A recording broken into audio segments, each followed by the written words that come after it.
Bonjour à toutes et tous. Il me fait particulièrement plaisir d'ouvrir cette deuxième journée de colloque à l'Université Toulouse-Capitole sur l'espace européen des données de santé et l'intelligence artificielle.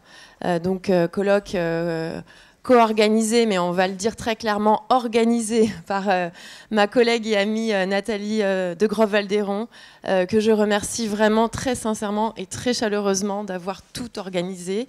Et très honnêtement, je me sens un petit peu imposteur en tant que co-organisatrice, et c'est pas une formule de fausse modestie, croyez-moi, c'est réel. Donc merci beaucoup Nathalie de m'embarquer dans ton projet, dans toute ta belle organisation, et je suis ravie que ce soit un des premiers événements majeurs de ta chère Jean Monnet. Merci beaucoup, c'est toujours un vrai plaisir de travailler avec toi. Cette table ronde de la matinée sera consacrée à l'intelligence artificielle et j'ai la grande chance d'être accompagnée par mes collègues Frédéric Michéa, Yann Favier et Frédéric Béraud, que je présenterai un petit peu plus longuement tout à l'heure. J'ai la tâche d'ouvrir cette première session. Il y aura une autre table ronde dans la matinée et deux tables cet après-midi. Donc j'ouvre cette première table ronde en vous parlant du cas américain. Alors, ce qui fait un petit peu tâche dans le programme. On se demande pourquoi on parle du droit américain alors que le programme porte sur l'espace européen des données de santé. Mais j'ai voulu proposer ce petit pas de côté pour faire une comparaison tout simplement et puis pour se demander en fait comment se positionne l'Europe, parce qu'évidemment il y a toujours une compétition normative, une course à l'innovation et à l'intelligence artificielle. Il ne faudrait pas l'oublier évidemment. Quand on commente et quand on analyse les règles, elles s'inscrivent dans un contexte national, dans des valeurs, hein, mais aussi dans un contexte international, géopolitique important. Et on sait bien évidemment que les Américains dominent pour l'instant les technologies d'IA, et évidemment leur système juridique y est pour beaucoup. Et quand on établit cette comparaison entre l'Union européenne et les États-Unis, je me contenterai du niveau fédéral, hein, je ne vais pas rentrer dans le détail des législations étatiques. Quand on établit cette comparaison, on est obligé de revenir un pas avant l'adoption de l'espace européen des données de santé. On est obligé de se poser simplement la question de la protection des données personnelles. Le niveau de protection, on le sait, est assez différent aux États-Unis. On le sait aussi, il n'y a pas de législation dite globale comme le RGPD, donc, qui aurait vocation à s'appliquer à tous les secteurs publics ou privés, qui aurait vocation à s'appliquer à toute utilisation des données personnelles. Donc on s'en remet à une législation sectorielle, fédérale, et la loi majeure dans le domaine est la loi HIPAA, Health Insurance Portability and Accountability Act, que vous connaissez certainement puisqu'elle a été adoptée depuis 1996, donc ce n'est pas une nouveauté. Et évidemment se pose la question de l'adaptation de cette législation par rapport à des technologies nouvelles. Se pose la question aussi de la volonté politique de la modifier, de la voir changer.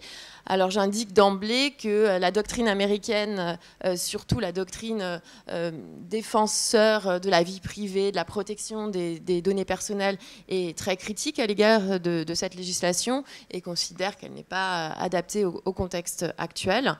Mais pour autant, on ne voit pas, en tout cas je ne vois pas une grande volonté politique de la modifier parce qu'elle présente évidemment un certain nombre d'avantages pour les innovateurs, les chercheurs et pour permettre aux États-Unis de garder leur avance.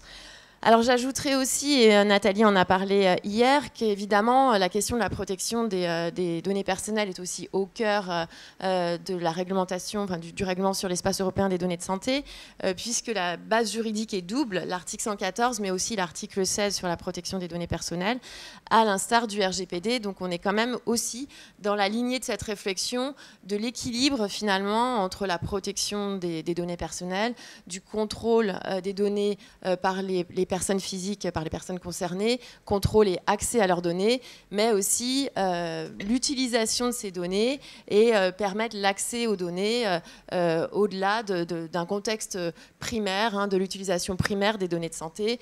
L'utilisation secondaire, on en parlera beaucoup dans cette table ronde aujourd'hui, on sera quand même très clairement situé au niveau de l'utilisation secondaire des données de santé.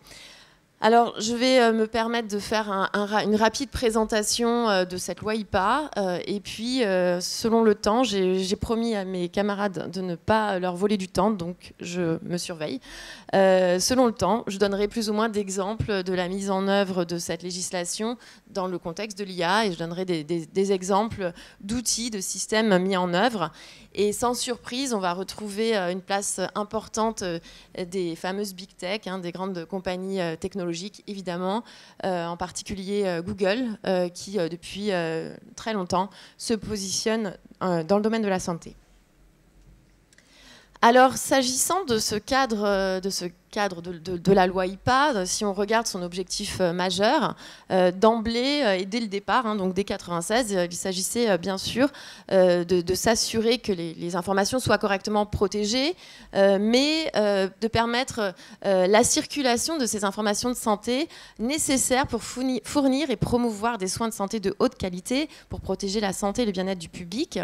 Et dans l'équilibre entre la protection et la circulation, on voit d'emblée que l'équilibre, la balance penche quand même beaucoup du côté de la circulation des données, des utilisations des données.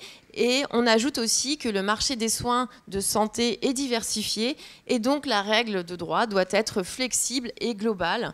Et d'ailleurs, la mise en œuvre de la loi IPA est plutôt fondée sur des règles professionnelles qui ont été discutées avec les parties prenantes plutôt qu'un législateur qui aurait imposé de fait des législations, une législation très forte venue d'en haut. C'est plutôt un consensus avec les parties prenantes.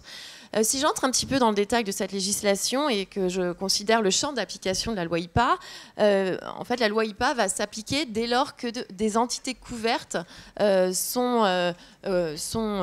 interviennent dans l'utilisation de ces données de santé. Et donc, en fait, la législation est fondée sur les organisations qui utilisent les données et non pas sur la nature des données de santé, contrairement à l'approche européenne. Et donc, quand on considère ces entités couvertes, la loi va s'appliquer aux organismes des régimes de santé, aux centres de traitement des données de santé et à tout fournisseur des soins de santé. Donc on le comprend, c'est vraiment le contexte de la santé qui prime plutôt que la détermination des caractéristiques de ces données de santé. Et quand on regarde la notion de données de santé, on voit que là, l'approche est large et peut-être un peu étrange d'un point de vue européen. C'est que ces données de santé visent l'état de santé physique, la prestation de soins de santé, mais aussi le paiement passé par rapport aux soins de santé. Donc ça peut paraître un petit peu étonnant de notre point de vue, mais on comprend bien qu'on donne la priorité à ce contexte médical.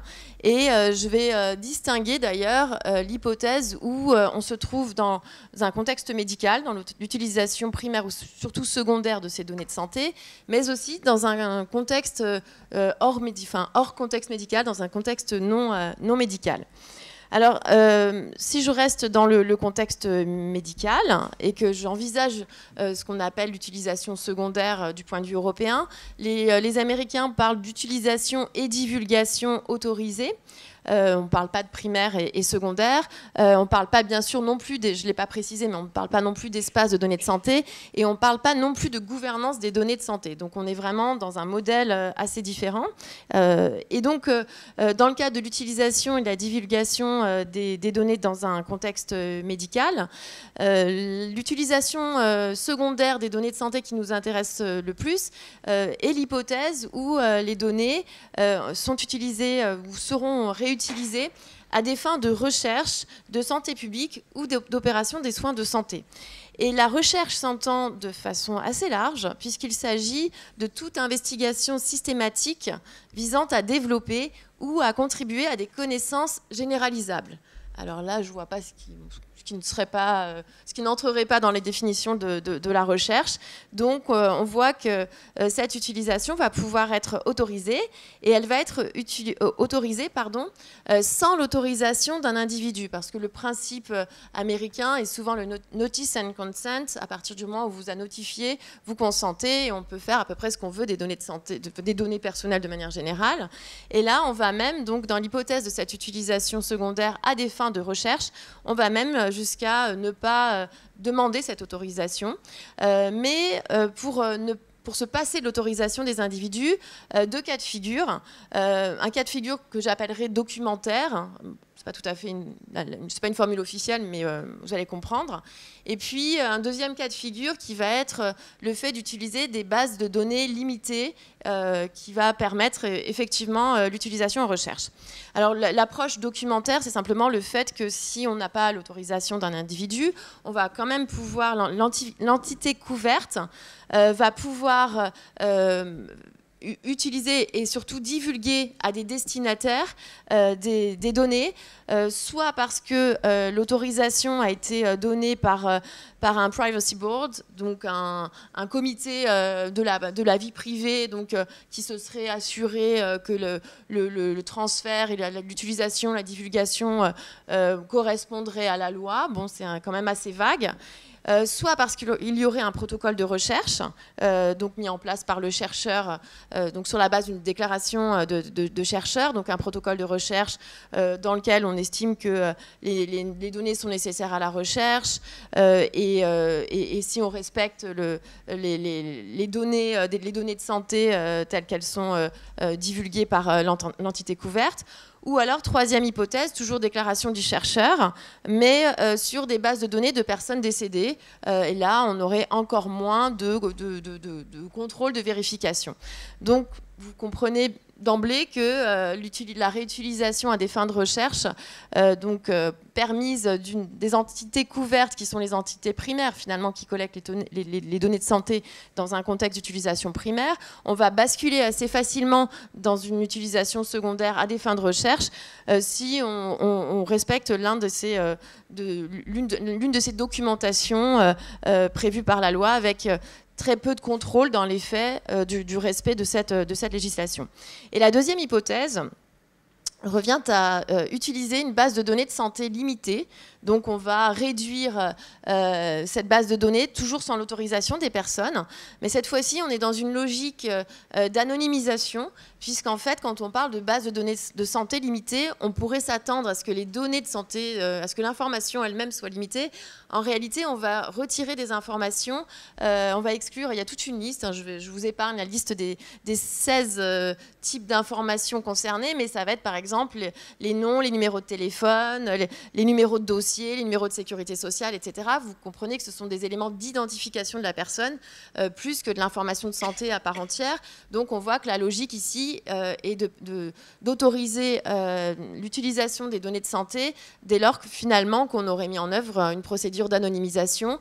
Mais contrairement à ce qu'on fait en droit européen où on pose un principe d'anonymisation avec une définition ou un principe de pseudonymisation avec une définition, là, en droit américain, on dit clairement quelles sont finalement les données considérées comme étant identifiantes, et on dit il faut exclure toutes ces données-là.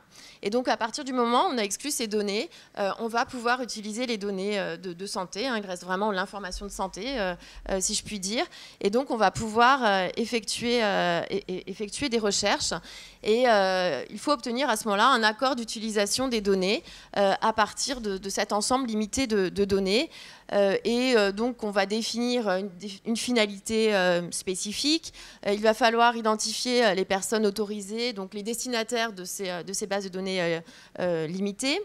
Les destinataires vont devoir apporter un certain nombre de garanties.